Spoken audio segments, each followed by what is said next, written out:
the switch doesn't click anymore. Not like it used to. You run your finger over the metal, and it's cold, unresponsive, like a heartbeat that forgot how to beat.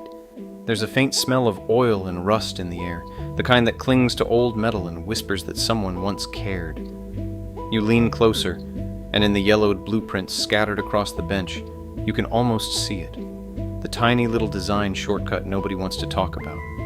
The screw that was too soft, the gear that wore a hair too thin, the wire that should have had a coating. And just like that, something that once promised mastery, a machine you could fix, understand, bend to your will, is gone. Not broken by accident, not outdated by tech trends, just quietly erased. It's strange, isn't it? The moment you realize the machine didn't fail because it was bad, but because someone decided it wasn't worth keeping alive. There's a warehouse somewhere, the lights dim, dust motes floating in a beam that hits a single shelf. And on that shelf, prototypes lie like ghosts, waiting for a user that never came. We used to be those users. We'd take a wrench, a soldering iron, a screwdriver, and repair what was ours. That mindset, the belief that understanding the machine was a kind of power, it's gone now, and with it, the world lost something quiet but irreplaceable. They called it the mastery era. Every tool, every engine, every little mechanical heart was designed to be opened, poked at, understood. Repair wasn't a chore. It was the way you connected with what you owned. And when a machine failed, it didn't disappear into landfills or get replaced by some inscrutable black box. You fixed it. You knew its story. You knew its flaws. That's what made it human. But greed and shortcuts crept in. Corporate eyes decided that a repaired machine wasn't profitable. That same little screw, the one that would have cost pennies more to harden, became a symbol of why the technology vanished.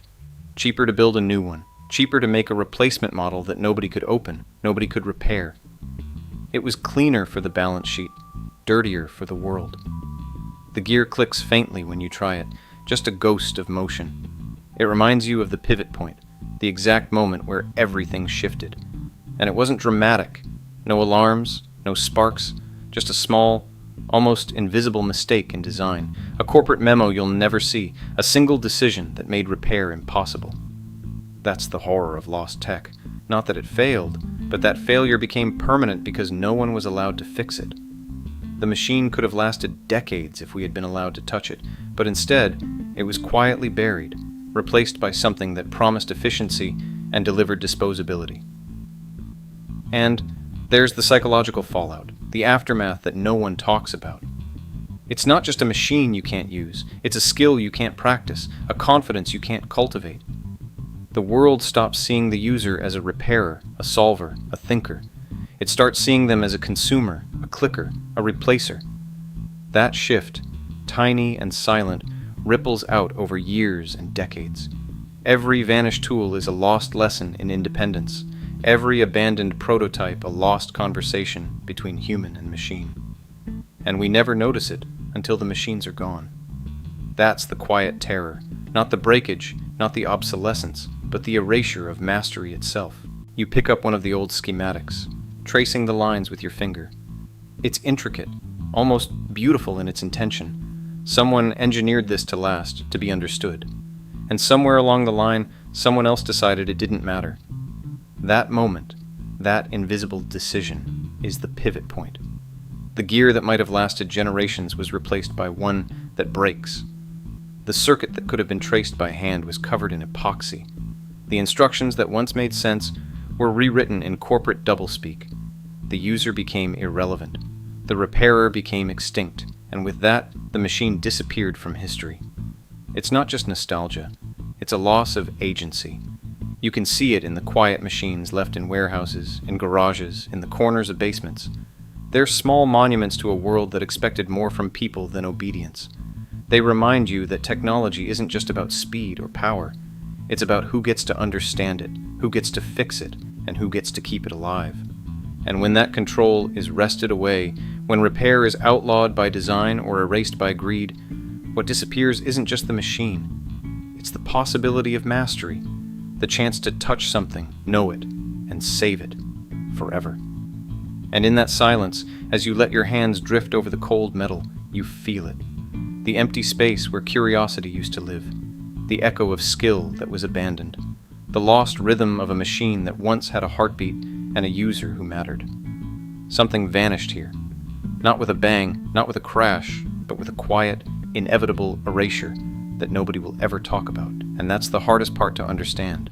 The machine is gone, and the world forgot it could have been anything else. Chapter 1 begins with a hum you can barely hear, like the echo of a thought in a deserted factory. It's a system that once promised to change the way people worked.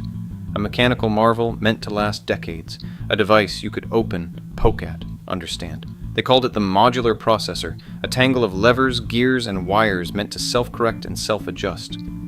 On paper, it was brilliant. In reality, it was human in its fragility, and the first flaw was already in plain sight. A single tension spring that wasn't rated for real-world use. Every other component was overbuilt, over-engineered, almost obscene in its durability. But that one spring? Too weak, too cheap, a tiny shortcut that would quietly unravel the whole machine over time. You'd walk past it now in a quiet lab or a forgotten wing of a tech museum, and it wouldn't seem like much. No flashing lights, no sparks, nothing dramatic. But that spring, in the right or wrong moment, would slip, and the gears would jam. The processor wouldn't explode or crash spectacularly. It would just stop. Dead. And because the design assumed every user would be a repairer, the failure exposed the fallacy of corporate thinking. When the engineers went back to fix it, they found the spring wasn't replaceable without dismantling the entire mechanism. The modular promise became a trap. What could have lasted generations now had a hidden expiration date, and the aftermath wasn't immediate. People used the processors, tinkered with them, found workarounds, but management watched costs tick upward and patience tick downward. No one said, let's fix the spring the right way. Instead, they did what corporations do best. They outsourced the problem. A cheaper, sealed alternative appeared in the next quarter, one that looked like the old processor but could only be replaced, never repaired. The pivot point wasn't a fiery meltdown. It was a quiet boardroom memo, a decision that whispered, make them replaceable, not fixable. And just like that, the technology that taught people to repair, to understand, to master, was erased from circulation. Walk through the remains, and you can almost see the ghost of what was lost. People who once understood the machine, who could tweak it, who could make it last years past its expected life, were no longer necessary. They became spectators. The machine was designed to be permanent, but the world around it decided it shouldn't be. That's the cruel twist. The flaw wasn't in the technology itself. It was in how it was valued, or rather, how it wasn't. One spring, one shortcut, one corporate choice, and a whole culture of repair, of user mastery vanished alongside it. And the eerie thing is, the lesson doesn't hit immediately. You don't realize it until you're staring at another machine, another gadget that dies the moment you open it and try to understand it. You feel that same twinge of frustration the engineers must have felt. The same quiet shock that a system built to be learned, to be understood, to be saved, is now a black box. And in that silence, you catch the aftertaste of lost knowledge, of human skill that no longer matters. People forgot that understanding a machine was power. They forgot that repair was a conversation between human and technology, a slow, patient dialogue that could have changed the world if only it were allowed to continue.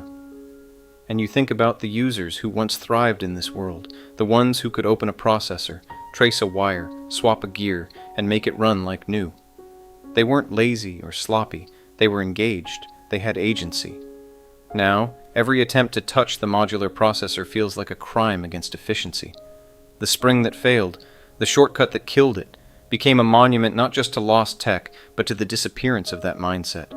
And with that disappearance came a quiet, creeping realization. Mastery itself can be erased, replaced with convenience, and no one notices until the silence is deafening.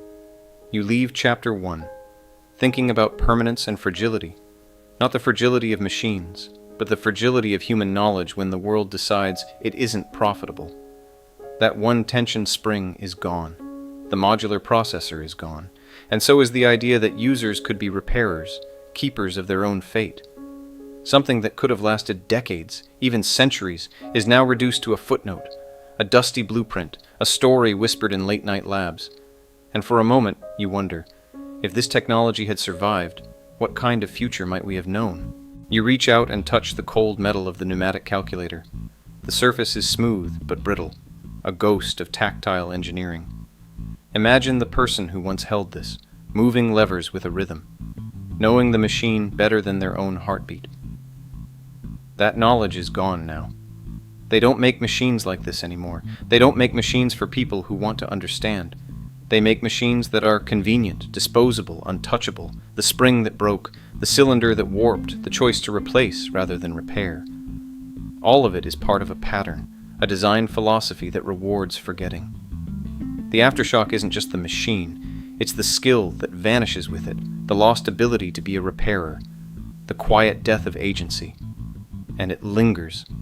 That silence of knowledge, the absence of repairers, shapes everything that comes after. People stop trying to understand. They stop seeing the beauty in mechanical logic. They become consumers, not masters. Every touchscreen replacement, every sealed unit, every black box gadget carries the ghost of the pneumatic calculator and its lost lessons. Corporate greed didn't just kill a product. It killed a way of thinking. It killed a culture where understanding was more valuable than replacing. That's the subtle horror of it. The machine was gone, but the mindset that could have preserved it was gone too. The pivot point is still vivid if you slow it down. You can see the cylinder slowly deform, the gauge drift, the operator sigh. The manager in the office deciding, let's make the new one digital. Easier to sell, easier to control. The user, the repairer, the keeper of mechanical knowledge, irrelevant. The machine was gone, but so was the possibility of the user shaping their own interaction with it. The human cost is hidden in the hum of that abandoned cylinder. That knowledge, that tactile mastery, isn't coming back. The aftershock ripples quietly through every machine we can't repair, every tool we can't understand, every piece of tech we treat like a black box. And then you realize something else. The loss isn't obvious at first because you can still get the numbers, still get the tasks done, still click buttons and move data. But somewhere in that ease, something essential is missing.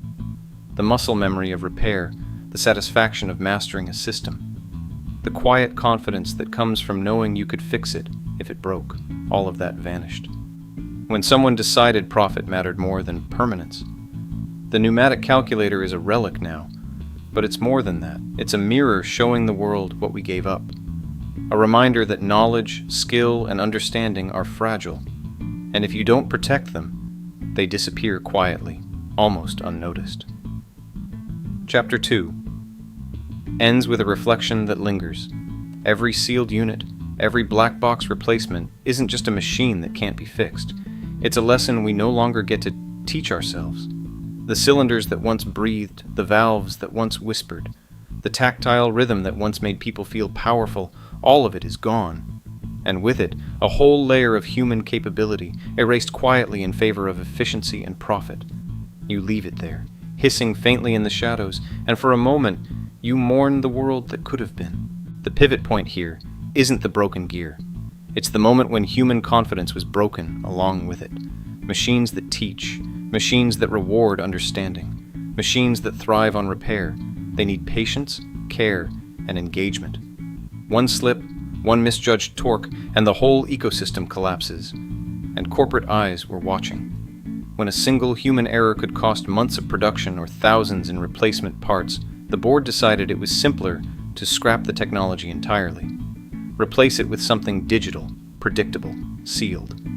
That mechanical memory sequencer was gone, and the world lost more than a machine. It lost the lesson that mastery is fragile, and fragility is part of learning. You touch the cold metal, tracing the pattern etched into its surface. The grooves that once held knowledge, the levers that once responded like extensions of a hand, the plates that once memorized sequences, all of it is dead. And with it, the concept that users could learn from machines, could understand them, could repair them, and could improve them over time. The psychological aftermath is subtle but powerful. When people stop trusting machines, they stop trusting themselves.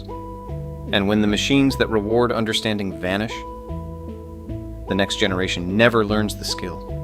Repair, curiosity, and tactile mastery become myths whispered to those willing to explore abandoned warehouses and dust-covered schematics. The strange thing is, the design wasn't flawed in isolation. The human era revealed a weakness no one had anticipated, a perfect storm of ambition and fallibility. And that's the real pivot point. Not the machine breaking, not the screw over-tightened. The pivot point is the moment the world decided, this is too complicated, too fragile, too human. And so, with quiet inevitability, the technology was erased. The memory sequencer became a ghost, a story, a lesson in what we lose when we prioritize convenience over understanding, profit over patience, replacement over repair. You step back and think about the users who would have mastered it.